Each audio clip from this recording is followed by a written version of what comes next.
Hello everyone, welcome back to Abodery. Today we're tackling something a little bit different in that I'm doing a furniture upcycle.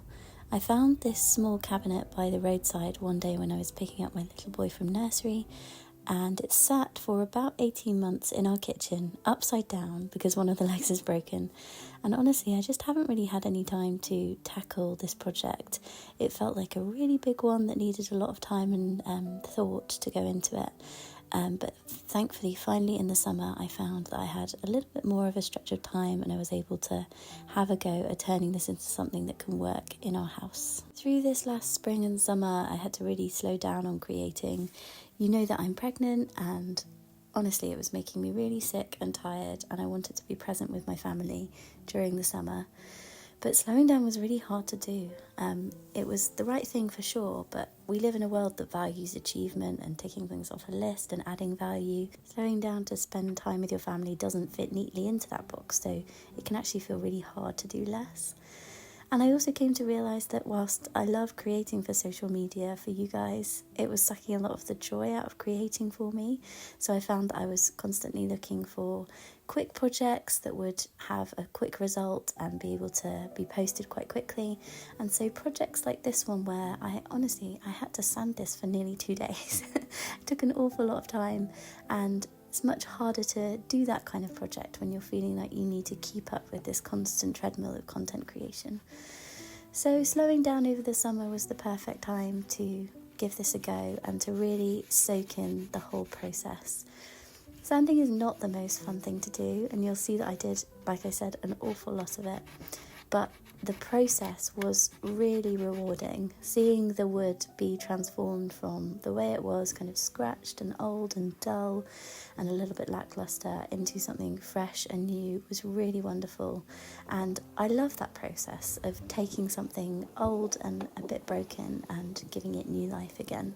Truth be told, even though I was grateful to be working on such a long overdue project, and even though in the end I was really glad to have taken something old and given it new life, I found myself becoming frustrated at the length of time this process took. Honestly, I felt like I was wasting my time sanding and sanding and sanding, and as one day turned into two, I thought of all the quicker and easier things that I could have done with my time. Time is so precious, and in the age of productivity, it can feel like we're measured on what we deliver and not kind of what we experience. And as I think through why I create, I always come back to the idea that the process is as much, if not more important than the end result. We create because we love to enjoy what we've created, but also because the act of creating itself is really special. Each movement, each stitch, each stroke, that changes us, and for me at least, I learn from the things which didn't quite go to plan, and I take delight in those that did.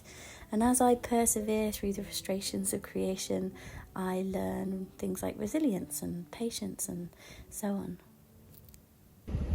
So I don't know how much you can actually see in the shot, but here is the normal finishing wax, which is slightly orange to be honest.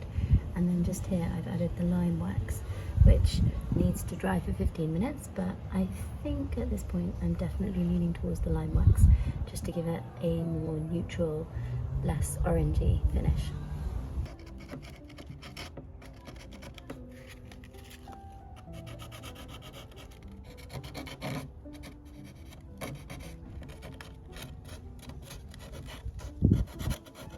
And that was definitely true for this little cabinet.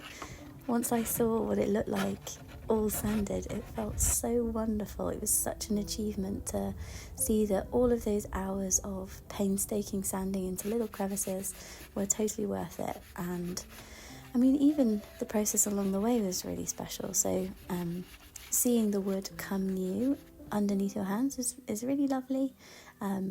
And yeah, I suppose sanding is one of those things that can be really tedious, but actually, if we take delight in the process, it can be really special.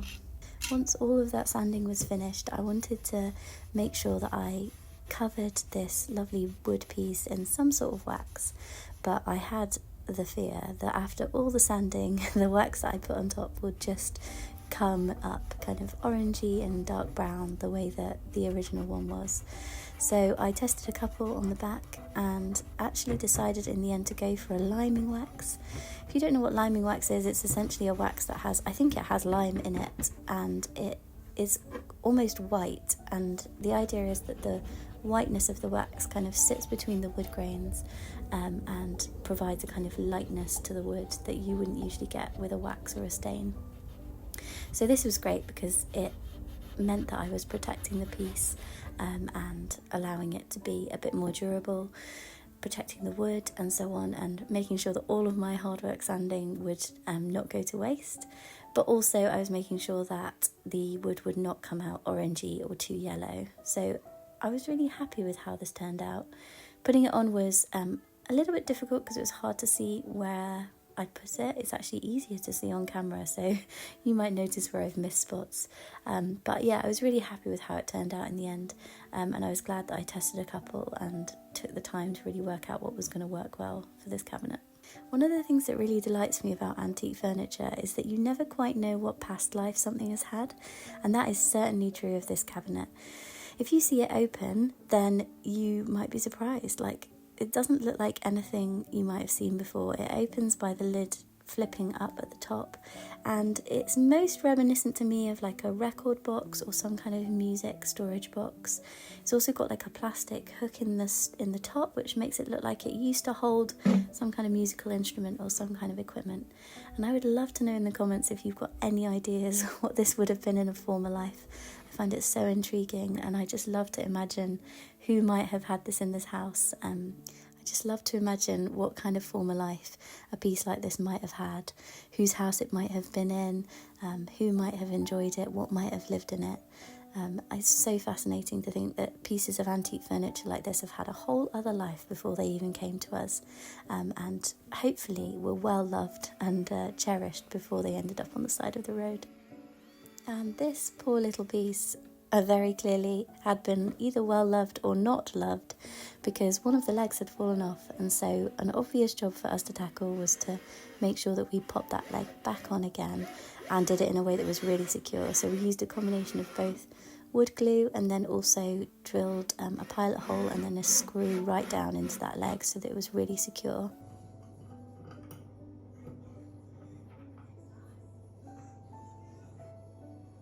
And finally, at the end, all I needed to do was reattach those lovely handles on the sides, which again, I have no idea what these might have been for in the past. It looks like the cabinet almost must have been lifted from one place to another.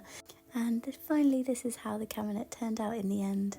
I hope you like the final result and are inspired yourself to create. If you like seeing upcycling videos, then you will very much enjoy this one on the screen here. But otherwise, I will see you all next time. Bye!